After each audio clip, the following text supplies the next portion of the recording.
नमस्कार, जय हिंद। बहुत बहुत स्वागत है आपका। मैं हूं राजेश शर्मा। आज मैं आपको बताना चाहता हूं वो भाई जिनको स्कूल नहीं मिले थे। अभी जो स्कूल आवंटन हुए थे उसमें कई भाइयों का कहना है कि सर हमको स्कूल नहीं मिला, क्या हमको स्कूल मिलेगा। जिनका स्कोर कार्ड 150 से 170 है, ऐसे भाई बहुत से निराश थे और उनको स्कूल नहीं मिले थे। अब वो भाई जो उच्च पद प्रभार के कारण बाहर हुए हैं और जो अतिशय शिक्षकों के कारण बाहर हुए हैं, कहीं ना कहीं उनके लिए भी बड़ी दिक्कत है। जैसा कि आप समझ सकते हैं, 10 साल काम करने के बाद अगर कोई बेरोजगार होता है तो उसके साथ में क्या होता है ये तो वो ही जान सकता है। मध्य प्रदेश के तमाम अतिथि शिक्षकों ने लगातार डीपीआई से मांग की, लोक शिक्षण संचालनालय से मांग की कि जो अतिथि शिक्षक बाहर हो रहे हैं, अगर किसी पास के स्कूल में अगर कोई पद रिक्त है तो वहाँ पर उनको डायरेक्ट शिफ्ट कर दिया जाए। अब गवर्नमेंट ने चॉइस फिलिंग भी करा ली। चॉइस फिलिंग कराने के बाद अब 1 महीना हो चुका है, अभी तक मेरिट लिस्ट जारी नहीं कर पा रहा है। और ये मेरिट लिस्ट जारी क्यों नहीं कर पा रहा है, इसका क्या कारण है? इसमें बहुत सी विसंगतियां आएंगी मित्रों, और ये काम उलझा हुआ है। जैसा कि अब जो अतिथि शिक्षकों की भर्ती हो रही है, भर्ती का जो तरीका तो ठीक है, लेकिन यहाँ पर जो अतिथि शिक्षकों का पद है वो अस्थायी है।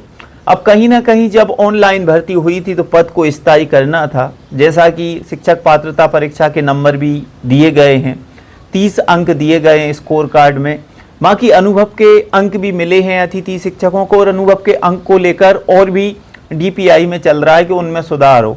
जैसा कि अतिथि शिक्षकों का कहना है कि एक सत्र के कम से कम 10 अंक हमको मिलना चाहिए, तो 10 अंक मिले। इसमें कई अतिथि शिक्षकों ने ज्ञापन दिया कि ये ठीक नहीं है, आप उतने ही अंक दें। बाकी शिक्षक पात्रता परीक्षा वाले हैं वो 100 अंक की मांग कर रहे हैं कि जैसे हमको 100 अंक मिलना चाहिए जो शिक्षक पात्रता परीक्षा पास हैं। अब गवर्नमेंट ने एक सीधा सा तरीका निकाल लिया है कि पात्रता परीक्षा आप पास हो चुके हैं वो ठीक है, अब चयन परीक्षा के माध्यम से भर्ती करेंगे।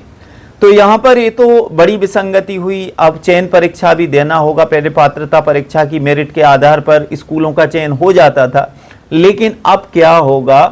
अब दोस्तों चयन परीक्षा होगी, तो अब टीचर बनना एक एसआई जैसा होगा और बहुत कठिन हो जाएगा, क्योंकि 2-2 परीक्षाएं। और अब जो कहीं ना कहीं जो पढ़े लिखे हैं, जो शिक्षक पात्रता परीक्षा पास हैं, बेरोजगार बैठे हैं, उनका कहना है कि सर अगर सरकार हमारी शिक्षक भर्ती नहीं कर रही है तो हमको अतिथि में ही मौका मिलना चाहिए, हमको अतिथि ही बना दे। बाकी सरकार ने अतिथियों का पद अस्थायी रखा, जिससे अनेक प्रकार के अतिथि उत्पन्न हो गए, जैसा कि बिना परीक्षा पास, बिना डीएड बीएड। दोस्तों ऐसे ही कम से कम आज अतिथि शिक्षकों के जो पोर्टल पर रजिस्ट्रेशन है वो 10 से 12 लाख हैं। अब यहाँ पर स्कूलों को बंद किया जा रहा है। हर सत्र में 1-2 हज़ार स्कूल कम से कम बंद हो रहे हैं। इनका कारण है कि बच्चे नहीं हैं। अभी हमारे पास के कम से कम 3 से 4 स्कूल बंद हुए हैं और उनके शिक्षकों को अतिशेष में निकाल दिया है, तो ये भी विसंगति है।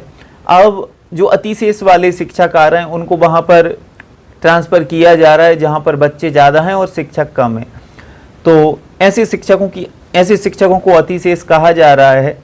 और अतिशेष शिक्षकों को जब सेटलमेंट किया तो अतिथि शिक्षकों ने जिन स्कूलों को चॉइस किया था उनके पद वहाँ पर रिक्त नहीं बचे।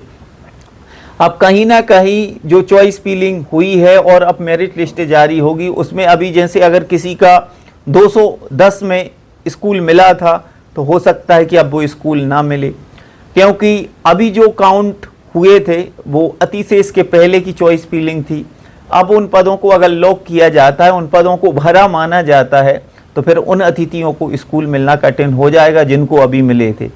दोस्तों वैसे भी 160-170 वालों को स्कूल नहीं मिले थे। जिनका 210-215 स्कोर था उनको ही स्कूल मिले थे। तो इस तरह की अगर विसंगति आ रही है तो अब और दिक्कत होगी, क्योंकि अब 25% जो रिक्त पद हैं वो अतिशेष शिक्षकों के कारण भरे गए हैं, और उतनी चॉइस फिलिंग जिन अतिथि शिक्षकों ने की थी अब मेरिट बढ़ सकती है। तो इसको लेकर आप क्या कहना चाहते हैं ज़रूर बताएं। फिर मैं आऊँगा एक और वीडियो में, तब तक